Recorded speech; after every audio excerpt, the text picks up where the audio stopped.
What's going on, everybody? It's been almost a year since I made a video on YouTube, close to a year at least. I've struggled the last few, I'm not going to say few months because it's been almost a year, but I've struggled with what I wanted to do on YouTube and what I wanted to focus on and have kind of a straight and narrow path and a consistent path to do consistent. I'm going to tell you one thing right now. If you haven't seen my videos before, there's two words I'm going to say very often is consistent and basically. And if you want to keep a count on that, that's fine. I chose to just embrace the fact that I enjoy those words and they just happen to free flow from my mouth. So I'm going to warn you right now, basically, I say those words a lot, but my struggle has been trying to figure out what I want to do consistently on YouTube just to stay consistent. Two times already. I want to stay consistent on YouTube, and watching other people's tutorials, I learn a lot. But one thing that I realized is that there's a lot of tutorials and there's a big push on getting the latest and greatest and a lot of times the most expensive gear out there. And what I found is, for a lot of people, including me, is that we work on very small budgets. We don't have a lot of money. We don't have thousands of dollars to spend on gear. So I've been doing this for a little while and I've had to maximize the most out of shoestring budgets. So I figured, why not share with you some of my tips that I use to make high quality professional films on a budget. And the first thing I'm going to talk about today is lighting, because lighting is huge. It makes or breaks how your videos look, the professionalism, how the style you want to create with them. Lighting is key, more so than the camera buyer you're using or any type of camera you're using. Lighting, I feel, ups your production value more than anything else on anything you do. A lot of times a lighting note can get expensive. I know there's a big push. A lot of people like Aperture and they make great quality lights. Not super expensive, but not in that shoestring budget that I've been kind of focusing on. Two cats in this house and they run around a lot and they play, so they're gonna make noise from time to time. I can't afford to just cut every time I hear a cat make noise, so I'm just gonna roll with this. So if you hear scurrying around or something like that, that's what's going on. I want to focus on budget stuff, and budget I'm talking like $100 and under, 100 and under, because at the end of the day, not all of us are making thousands of dollars on video and photography jobs. A lot of times we have to start out. When I'm doing video shoots, especially like run and gun style shoots, I try to keep everything as small and portable as possible, quick setup times, easy to carry around a bunch of stuff in. So I focused in on two lights that I think have worked wonders for me, that are not breaking the bank. They're on that $100 and under budget, and they have upped my production quality tremendously. The first light that I bought, turn the box around straight, was this light I bought for like 35 bucks off of Amazon. It's just a kind of an off-brand. I'm gonna leave links to each one of these lights in the description below, so if you're interested in checking them out and buying them, be easy to find. This is by a company called Neewer, N-E-E-W-E-R. This is a CN216, and basically what this is just a small little portable LED light.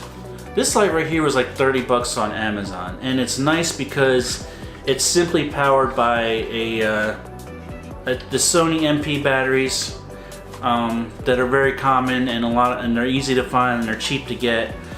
And the nice thing with this is it just has a simple toggle switch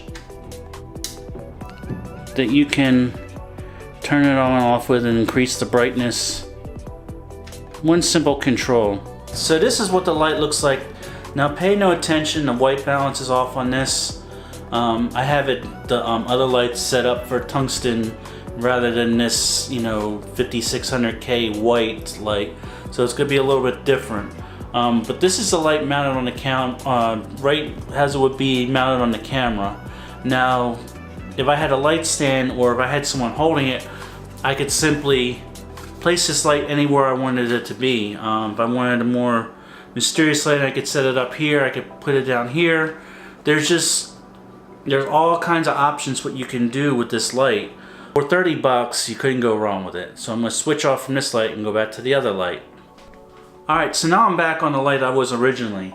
Now, after using this light for a little while, I decided to upgrade a little bit. And get this one.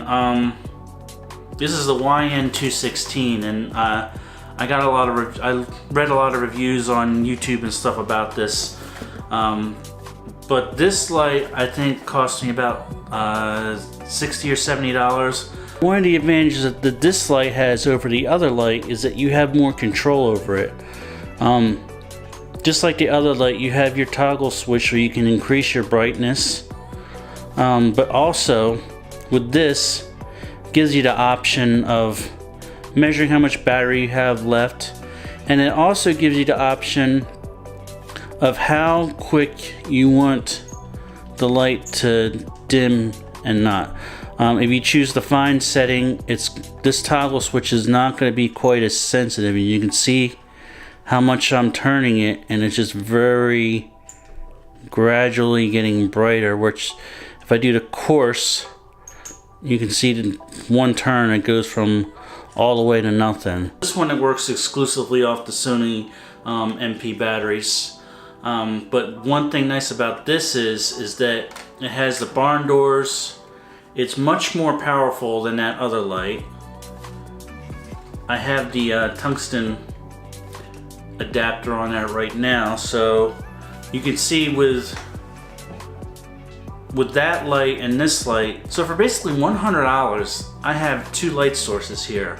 They're both battery powered, they both run off of rechargeable lithium-ion Sony MP batteries. They both can be either mounted on a camera or they can be mounted on light stands. Just so many options that you can have just from these two lights.